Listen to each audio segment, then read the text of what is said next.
Then I saw Capitol buildings, Capitol Hill or Capitol something, because it was written Capitol, but I can see the building, and the angel was over that place between that and the White House, whipping over the Capitol Hill. And the angel said, the Lord is saying, these are the people that devise mischief for my people. So you're going to see embarrassments, exposures. In the highest corridors of power in America, you will see exposures.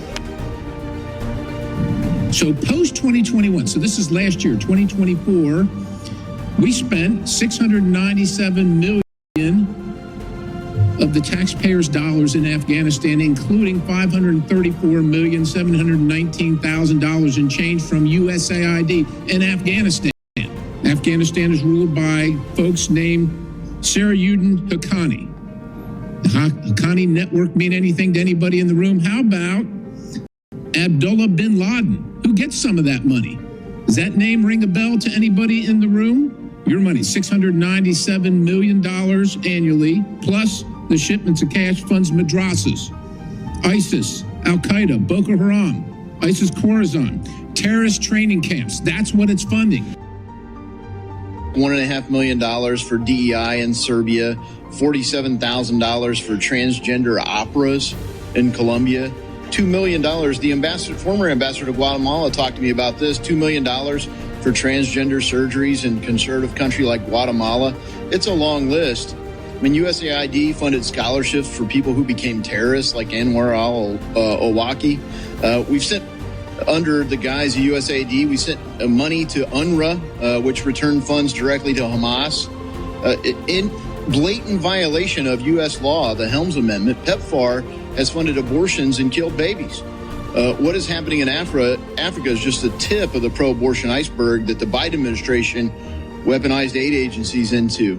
It also happens to be against the law that Congress has passed. So USAID funded independent media, so-called, in Hungary, but it was actually trying to run a color revolution playbook to overturn the government, very popular government of Prime Minister Viktor Orban, who's a NATO ally. So let's be clear, this color cultural revolution playbook hasn't just been weaponized against allies in foreign countries. It's been brought home and weaponized against our own citizens right here. If you had unapproved opinions of COVID vaccines or origins of COVID, or maybe the Hunter Biden laptop story, there's almost certainly a puppet NGO working overtime on taxpayer dollars, which contradicts the word NGO in the first place, to shut down or deplatform speech in America. That's a clear violation of the First Amendment. So, look, our staff has heard every day from terrible stories about the abuse of our government in conflict with our own national interest in places like Uganda, where if they don't embrace aborting babies, they will be retaliated against and have aid taken away from them.